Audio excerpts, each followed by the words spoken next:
반포일동 저층 주거지 재개발 현황과 전망. 민간 주도형 도심복합 개발이 여는 반포 르네상스.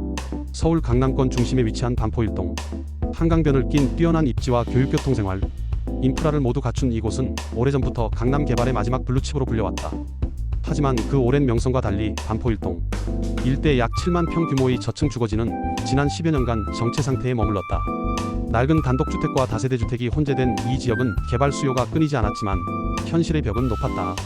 주민 간 의견 불일치, 낮은 사업성, 노후도 기준 미달 등이 겹치며 재개발 사업은 한 발짝도 앞으로 나아가지 못했다.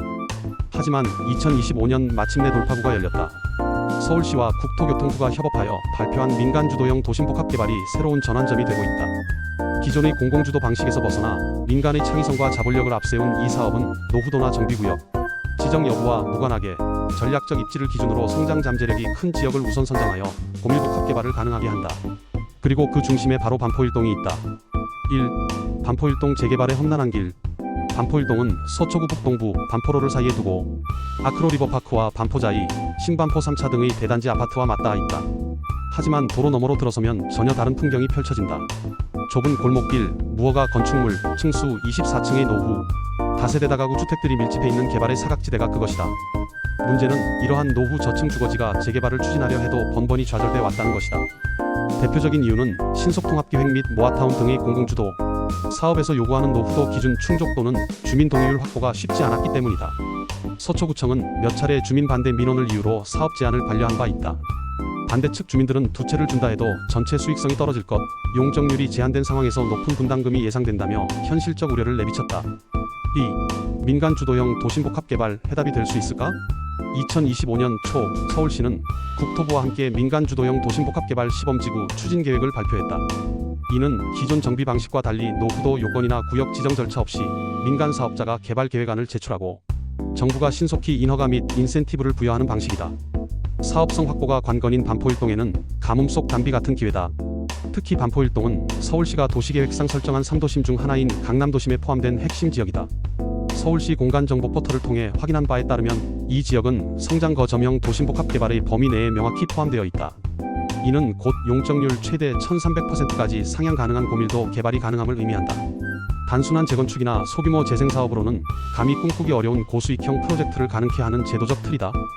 3. 신탁 방식의 도입 금융과 신뢰의 연결고리. 특히 이번 민간 도심복합 개발에서 주목할 점은 신탁 방식을 활용한 예비 시행사 지정 절차다. 기존 조합 방식이 복잡한 의사결정 구조와 자금 조달의 한계로 인해 사업 지연과 난항을 겪는 경우가 많았던 반면 신탁 방식은 이러한 구조적 문제를 상당 부분 해소해준다. 대표적으로 한국토지신탁을 포함한 주요 신탁회사들이 시행사 역할을 대신하여 사업 전반을 주도하게 된다.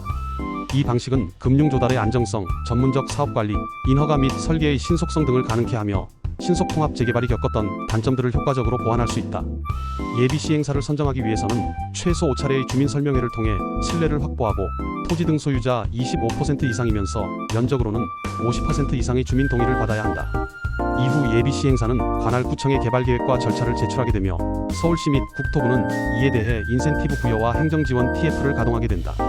즉, 주민 입장에서는 복잡한 조합 구성이나 내부 갈등 없이도 전문 신탁회사를 통한 안정적 사업 진행이 가능하며 투자자 입장에서도 금융 리스크가 낮아진다는 점에서 지역 전체의 개발 여건이 한층 탄탄해진다. 4. 사업성 문제, 이렇게 풀 수 있다. 지금까지 반포일동 개발에서 가장 큰 걸림돌은 사업성이었다. 두 채를 분양받는 조건이 제시되어도 그에 따른 분담금 부담과 분양가, 상승 가능성 등으로 인해 주민들의 동의율이 낮았던 것이다. 하지만 민간 주도형 도심복합 개발에서는 몇 가지 전환점이 존재한다. 첫째, 고밀개발로 인한 분양세대 증가다. 기존 방식보다 훨씬 높은 용적률이 적용되면 공공기여를 제외한 민간 분양분이 늘어나 수익성이 획기적으로 개선된다. 둘째, 입지 프리미엄이다. 반포는 서울에서도 손꼽히는 교육교통 한강 조망을 겸비한 초우량 입지다. 이러한 지역에 브랜드 대단지 아파트가 들어선다면 분양가는 물론 향후 자산가치 역시 기대 이상으로 상승할 수 있다. 셋째, 신속한 절차와 정비기준 유연하다. 기존의 모아타운 정비사업은 계획 수립구역, 지정, 조합 설립 등의 단계에서 수년이 걸리는 경우가 다반사다. 반면 민간 도심복합은 계획안이 수립되면 서울시와 국토부가 TF를 구성해 신속히 인허가를 지원하고 주민동의율 기준도 23 수준으로 유연하다. 여기에 신탁사가 중심이 되는 사업구조가 더해지면 자금 조달 분양 시공까지 일원화된 구조로 개발 효율성이 비약적으로 증가하게 된다. 5. 반포일동의 미래는? 이제 반포일동은 결단의 기로에 서 있다. 기존 기존의 방식대로 노후도 기준을 충족시키기 위해 또다시 수년을 기다릴 것인가? 아니면 서울시가 제시한 민간 도심복합의 길로 과감히 진입할 것인가? 만약 반포일동이 민간 도심복합개발 방식으로 전환에 성공한다면 이곳은 아크로 리버파크 반포자이와 어깨를 나란히 하는 신흥 고급 주거지로 탈바꿈할 수 있다. 더불어 강남권 전체의 균형 발전을 유도하고 서초구 내에서 상대적으로 소외됐던 주거 환경을 획기적으로 개선할 수 있는 기회가 된다. 게다가 정부는 이러한 시범지구의 성공 사례를 통해 전국 단위 확산을 유도하겠다는 계획을 갖고 있다. 즉, 반포일동이 이 사업에 선제적으로 참여하고 성공적으로 마무리한다면 그것은 단순한 지역개발을 넘어 전국 도시정책의 모범 사례로 남게 될 것이다. 6. 결론 용기 있는 선택이 미래를 바꾼다. 재개발은 단지 건물을 허물고 새로 짓는 일이 아니다. 도시의 구조를 바꾸고 삶의 질을 개선하며 지역 공동체의 미래를 설계하는 일이다. 반포일동이 걸어온 지난 시간은 분열과 불신의 역사였지만 민간 주도형 도심복합 개발이라는 새로운 패러다임은 그 갈등의 고리를 끊어내고 새로운 시작을 가능케 한다.